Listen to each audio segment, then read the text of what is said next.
All right, YouTube, how you doing? Welcome back to the channel. It is Wednesday, November 20th. We got an 8-game NBA slate to dive into in today's video. Like we always do, I'm going to jump into each and every one of these games. I'll give you my prediction on the side. I'll give you my prediction on the total. Talk about any other plays like player props that we like in the games as well. But keep an eye on the final plays. Those will be listed and directed to in the pinned comments, so make sure to keep an eye out for that. They'll be on the Guy Boston Sports site. In terms of how we did last night, here we go 3-1.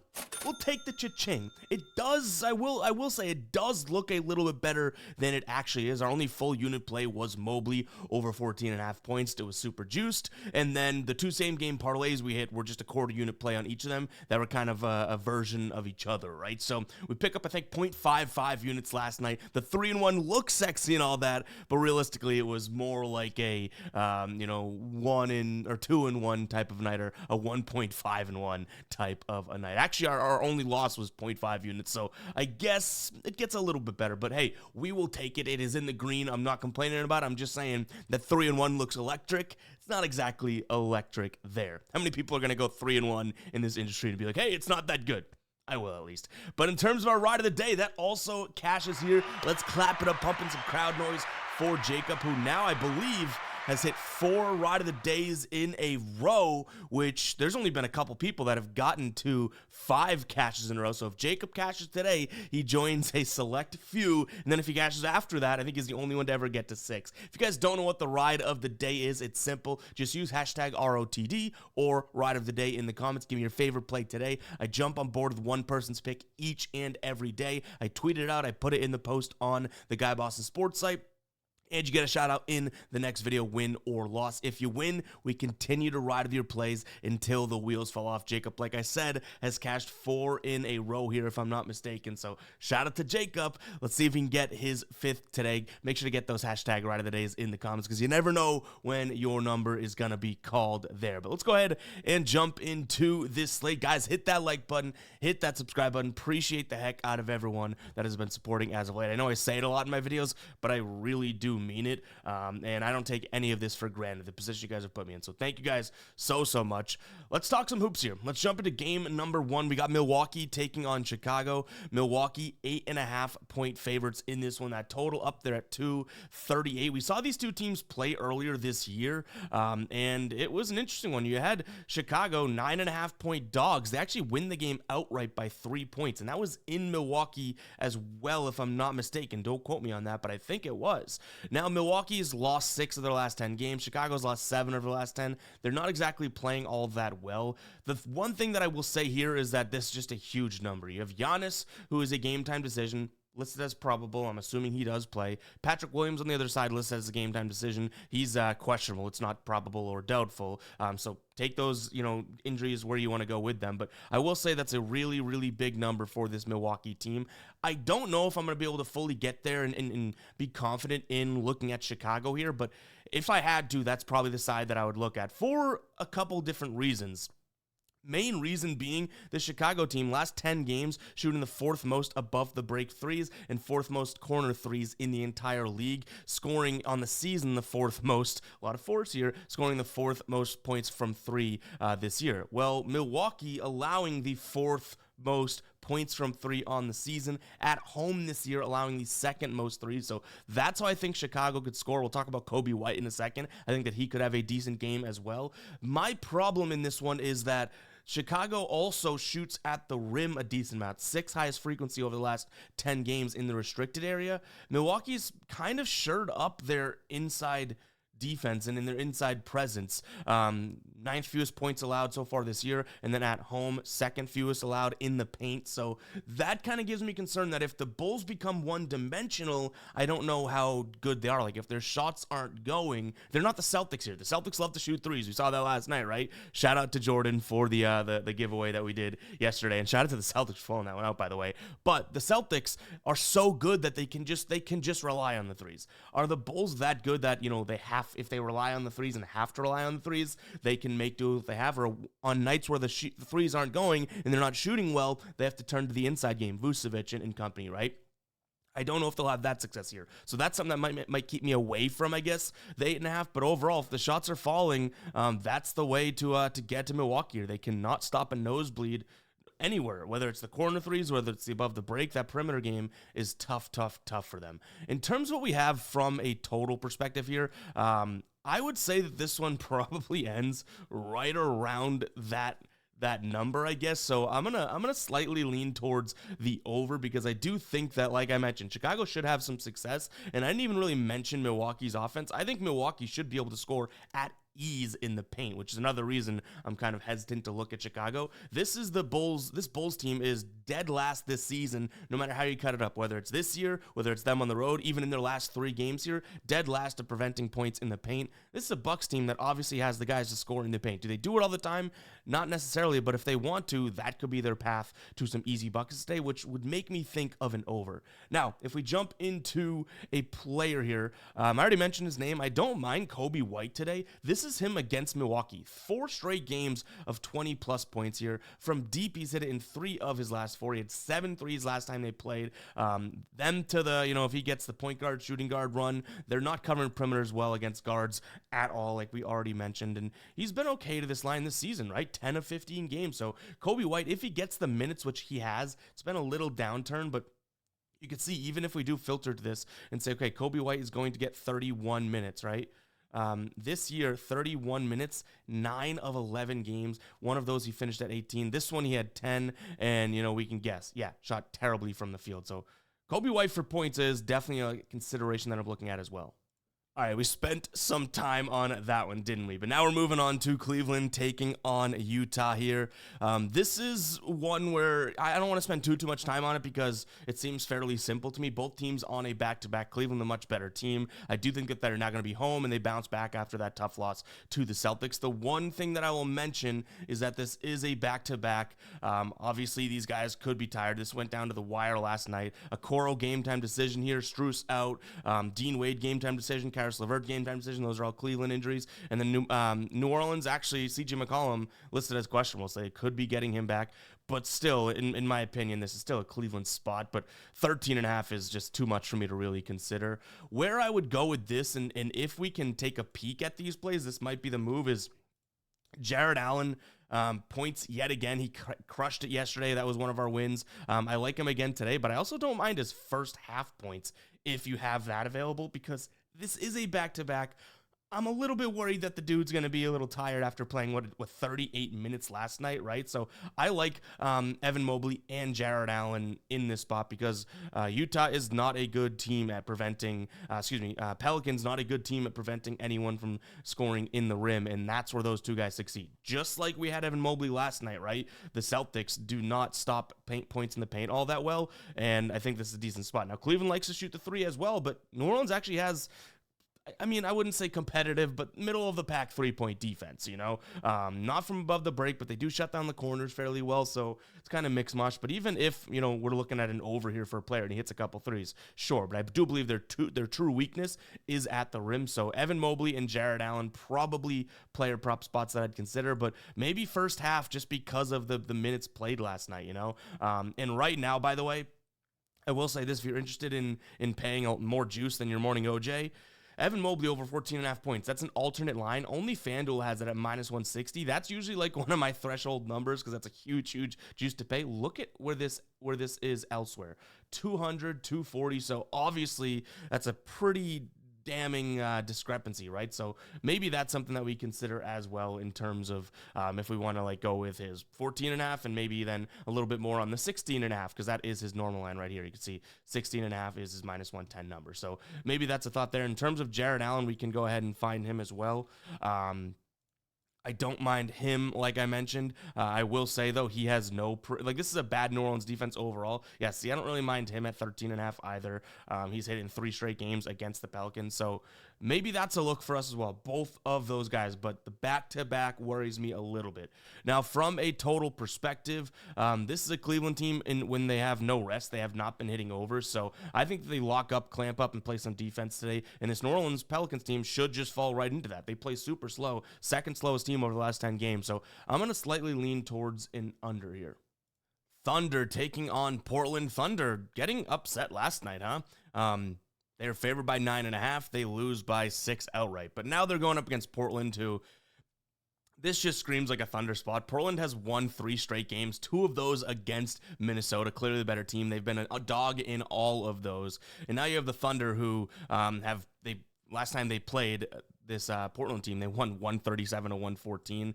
And I like this spot because Portland's like only shooting at the rim.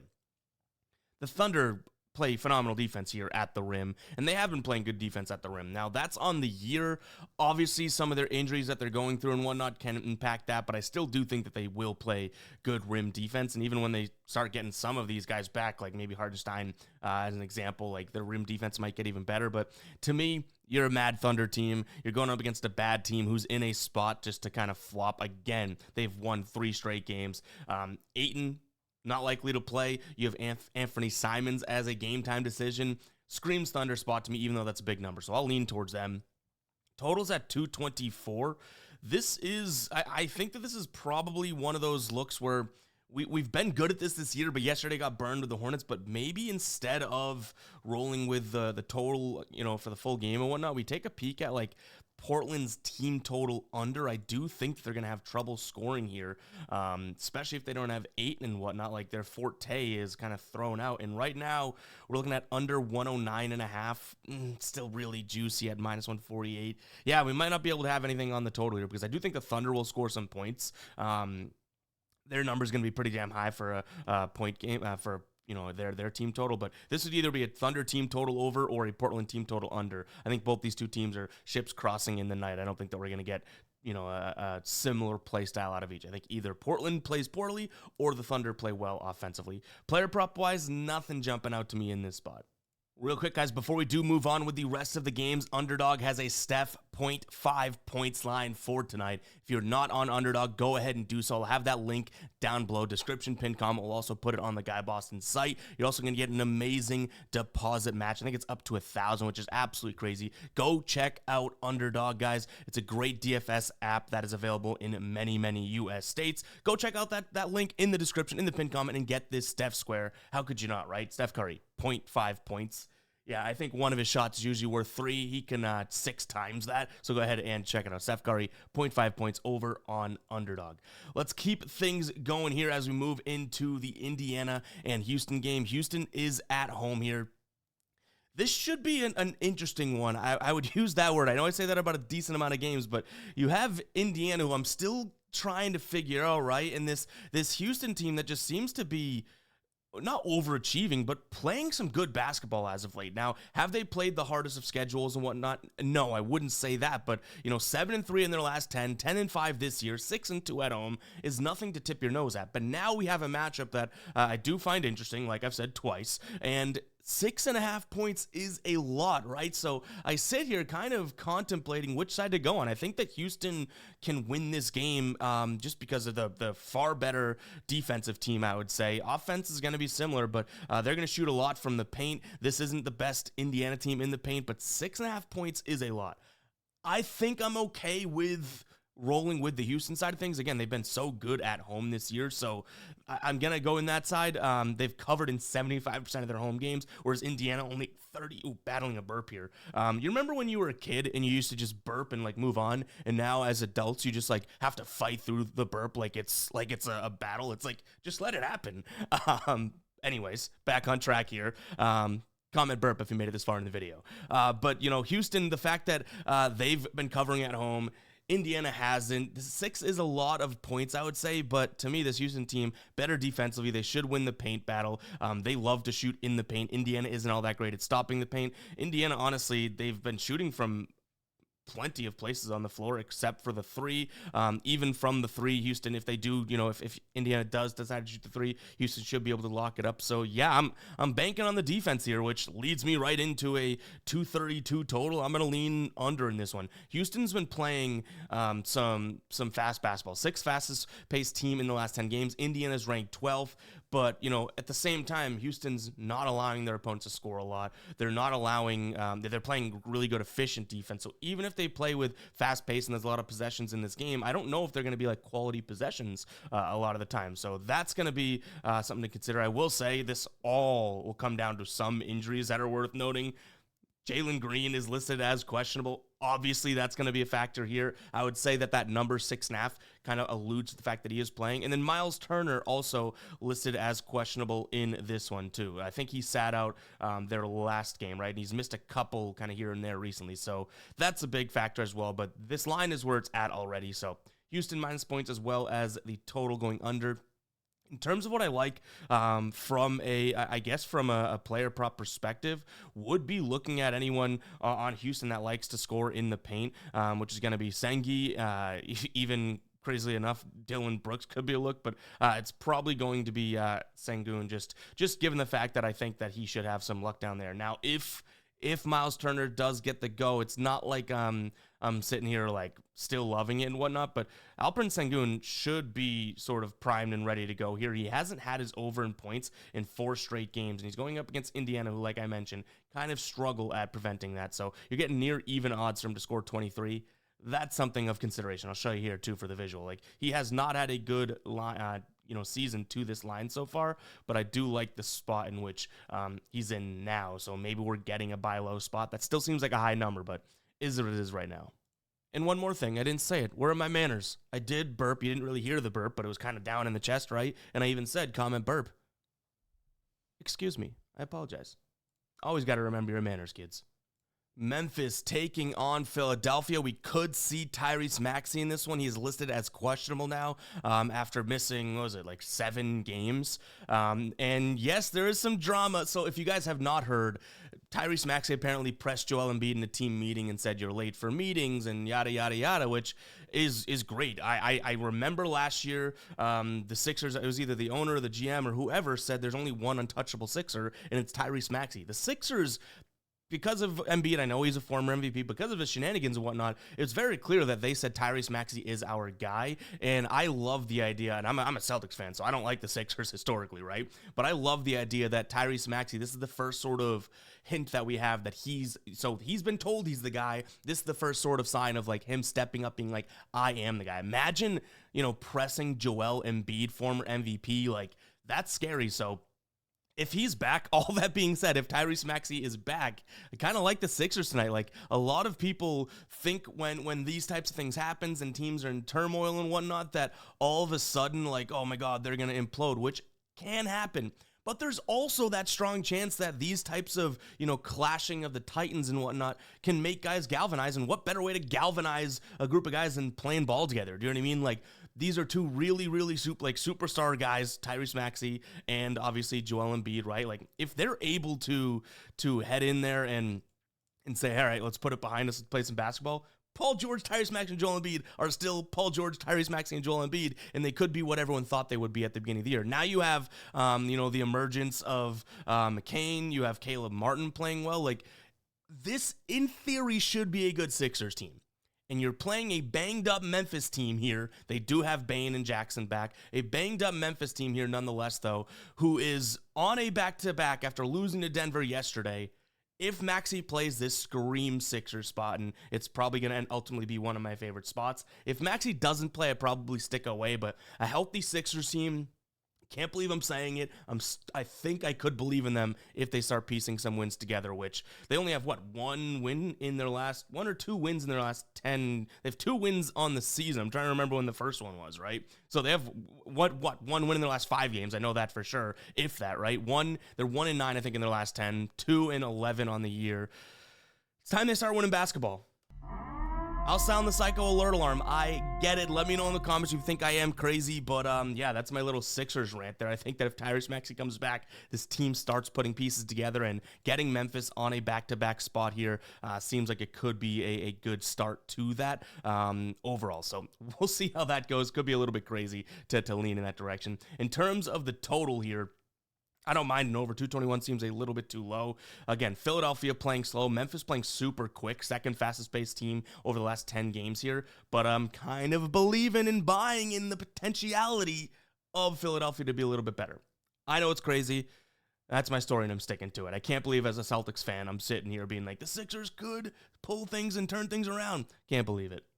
All right, tough one here between Phoenix and New York. You have New York, who may be starting to turn some things around. Now, they do have notable injuries. Precious Achiuwa, Mitch Robinson, still out, right? Deuce McBride, who I think the world loves, but I definitely love, he is out as well, so that's a huge, huge piece off the bench. But when we talk injuries, like, what are we talking about with the Suns, right? You have Nurkic, who's game time decision, but he's missed a game, missed a couple this year. Beal, Durant, both out. So this is a tough spot to look at the Suns. They've lost 4 straight in 5 of their last 6, and that obviously has to do a lot with the injuries they're dealing with, which was the concern when they got this trio together. Like, can any of these guys stay on the floor and whatnot? And so far proven not exactly to be the case, right? Like, this is not looking too great in terms of what we have from the Suns side of things. Like, yeah, they've looked really good this year at times, but 9-6 here straight up, 5-10 against the number. They just are too much of a mixed bag when you have injuries. Like, the one thing, and again, Celtics fan, I apologize to keep talking about the Celtics. The thing about the Celtics is that one guy goes down, they have enough to kind of, you know, fill in and replace because they have so much star power. The Suns, it's like Durant goes down, Ryan Dunn plays, right? Or Iguodala or whatever the heck his name is. Like, not the same situation. It's Devin Booker, Tyus Jones, and then who, right? And even throwing Tyus Jones into that responsibility is a lot. So with all that being said, I do believe I'm considering the Knicks here in this spot. My one concern, I guess it is a decent concern here, is that the Knicks do not cover the perimeter all that well, and that's how the Suns are going to try and score here. If Nurkic plays, they might try and score in the paint a little bit more, but the Knicks are decent at stopping points in the paint, which is so crazy because they weren't, like, I don't know, a week ago. You know what I mean? Like, they've gotten a little bit better, but they've definitely gotten better. Like, the defensive efficiency of this team has definitely started to turn around a little bit, which give the Knicks more time with Tibbs at the helm. Like, obviously they will get more defensive. So yeah, I think the way to beat them actually right now over the last, week or so has been hitting the 3-ball, which Phoenix can do. You know what I mean? Like, they should be able to do. They have the 9th most points from 3 so far this season. So I guess that's my one concern, but with the injuries, the way the Suns are playing, I lean towards the Knicks. But I'll tell you guys right now, and I know a lot of people hate when I say this, but I'm going to be honest in my videos, right? I don't fake confidence for content, tell you guys that all the time. I don't think that I touch this one because there's so many question marks, and you guys can usually tell when I'm talking about it. I'm like, blah, blah. It's like, if I'm bouncing back and forth, playing Pong in my head, like, sometimes it's a net win just to stick away from the game because you almost trusted yourself not to feel like you know an edge or you got the value. You know what I mean? So this might be that spot. The total's at 224. Both these teams playing super slow, and again, the Suns without some of their firepower. So yeah, I don't mind an underlook in this one, but again, this is just a game in which kind of has me confused. I feel like the monkey's clapping the cymbals in my head right now when I try to think of this game intelligently because there's so many question marks here, in all honesty. All right, Warriors taking on Atlanta. Again, reminder, guys, that underdog square, Steph Curry, 0.5 points. That is in this game, and Atlanta does not cover the perimeter all that well. We know that Steph is going to shoot from that area. He's listed as probable right now, so I guess in terms of this breakdown, we're assuming he plays. There is also a big injury on the Atlanta side of things, which would be Jalen Johnson, and I think that is huge. He's actually been historically good against this Warriors team as well, so definitely something to keep an eye on if you like Atlanta in this spot. For me, I don't like Atlanta. I do like Golden State, and it's because of what I mentioned. This Atlanta team this season is allowing more points from 3 than any other team in the entire league. And obviously, the Golden State Warriors are going to be a team that likes to score from 3, second most points from 3 this year. So it kind of lives and dies there, you know what I mean? Like, I just think that is the spot. Golden State's also 60% to the number at home this year. To this number, I'm not exactly sure what they are specifically, but Atlanta overall not looking like a tremendous team. They have had their good looking games, I will say. Like, they're keeping games close, which I guess you could say worries me, but they drop one to Portland, right? They've had a couple weird losses. That one to Detroit, and then following it up with a Chicago loss. Like, this team just kind of all over the place. But then again, they beat Boston. Like, they're just an up and down. They beat the Kings most recently. I can see Atlanta maybe keeping this game somewhat close, but then Golden State pulling away at the end. And then also, if Jalen Johnson doesn't play, then I think we have a huge leg up here for Golden State. When it comes to a total, that is definitely a high number, but what else would we expect? We have the third pace Atlanta team. Golden State sitting at the seventh pace, and this is the last 10 games.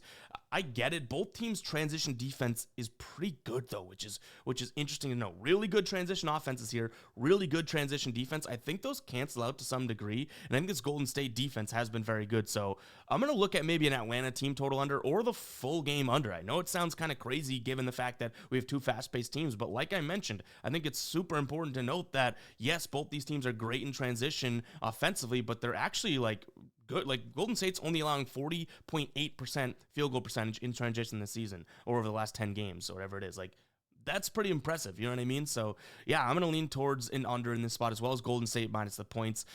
The one cause for concern is, again, it's a big number, and Atlanta has kept games close. But to me, if Jalen Johnson doesn't play, if Steph plays, and the Warriors just keep kind of doing what they're doing, especially coming off a close loss to the Clips, I think this might be a decent spot for them. All right, Clippers taking on Orlando. This should truly be like a defensive heavyweight slugfest type of a game, right? You have two offenses that have struggled, 28th in terms of points per game for Orlando, 23rd in terms of points per game for the Clippers, noting that they're 27th at home. Then from an offensive efficiency perspective, they are in the bottom 10 as well. And then two top 10 defenses, both points per game allowed as well as efficiency. And I like to look at efficiency more because then you're throwing out the idea that, well, they play super slow and whatnot, because think about it. A team could be the slowest paced team in the entire league and play super, super slow, meaning their games are low scoring. Their points per game against would look pretty good. But what if still teams are scoring, efficiently on them? I like to look at defensive efficiency more so than just points per game, even though they're somewhat tied into one another, right? And then you just have two very comparable teams here. So yeah, I don't think I want to talk anyone off of it. If you do like Orlando today, I'll take the points in a really low scoring game. Getting 2.5 at home seems like it could be the spot for me. But this Orlando team, man, has truly. So I was big. I said in one of the first videos of the season, I said the underdogs, not really underdogs, but like the dark horses here that could legit be like teams in this conference, the East, would be Orlando and Cleveland. And I've looked like and it's not like that's the most unique take or anything like that. I understand. But a lot of people were thinking Sixers and Bucks and that type of thing. And I said, I think that the 2-3 teams could be Orlando and Cleveland. And I've been right about the Cavs so far. We're only, 16 games into the year. Cavs number 1 right now, but Orlando at 3, and I kind of jumped off that bandwagon, I can admit, right? I kind of jumped off that bandwagon once Banchero went down. I was kind of like, oh, that's a kick in the you-know-what. Like, I don't know if this team's going to be as good, and they did kind of stink for a little while. But now they've rattled off 6 straight wins. They haven't been against the best competition: New Orleans, Washington, Charlotte, Indiana, Philadelphia. And then they win by 10 as 4.5-point favorites against Phoenix in Phoenix. So maybe that's a good one, right? But overall, like, I'm giving them, I'm trying to here at least give them so much credit for how good they've been in the absence of their best guys. Like, even Wendell Carter Jr. hasn't been playing. I think he is potentially playing today. But overall, like, shout out to the Magic. All that said, I still like the Clippers with the points today, just because I do think this is a good team. And in the Magic, they've kind of run train on these bad teams. But this Clippers team, I don't think is a bad team. They've been good at home here. They're coming off of a win a couple nights ago against Golden State. So I want to give them a little bit of credit too. But I will say, I unfortunately feel like I can't jump back on the bandwagon of the Magic, because I kind of stepped off the minute that Banchero went down, because he was literally their team. But overall, like, I do have to give them some credit. I think that the fact that they're still the 3 seed during a time like this is crazy. And they were so good against the number last year. And one thing I will note, it's kind of the last note here, is that this Magic team, 7-0 at home this year, 2-6 on the road. Look where they are today, favored now on the road. So that's something that I would consider, or I would want to consider as well. That total being down at 207, I'm trying not to think about anything, because that seems so low. It's like the shiny ornament on the Christmas tree. I want to touch it, and then I touch it and break, great grandmother's ornament, because it was so fragile and like an antique. I don't want to touch it. It's a shiny bulb. I'm just gonna let it sit there. These are two good defensive teams, but 207 is still super low. These are NBA players scoring, right? So I like the over, but I can't touch it. I also see why the under would be in play, but All that to say, if you're on Orlando, I get it. I'm not trying to talk you off of it. If you like the under, I also get it. I'm not trying to talk you off of it, but I like the Clippers and the over. I like the Clippers more than that. And then from a player prop perspective, it's hard for me to really love anything here. So if we do roll with anything in this, I'll add it in the final plays over on the Guy Boston site. So make sure to keep an eye on that, and we'll give a little blurb. Anything that we add that we don't really talk about in the video, I'll give a little explanation on the site there, guys. And you can find that site in the pinned comment again for the final plays. But that is going to wrap it up for today's show. Hopefully you guys did enjoy. If you did, hit that like button, hit that subscribe button. Appreciate you guys sticking around for the entire video. If you are hearing this, really, really, really do appreciate it. I know I said I don't take it for granted and whatnot at the beginning of the video, but I truly don't. Like, this has been awesome, that you guys have helped pick me up and whatnot. So really do appreciate it. You guys are the absolute best. Let's keep trying to look at these games and get them right. If we don't, though, still making good content. We're still going to show up. So yeah, I'll catch you guys in the next one. All right, peace out.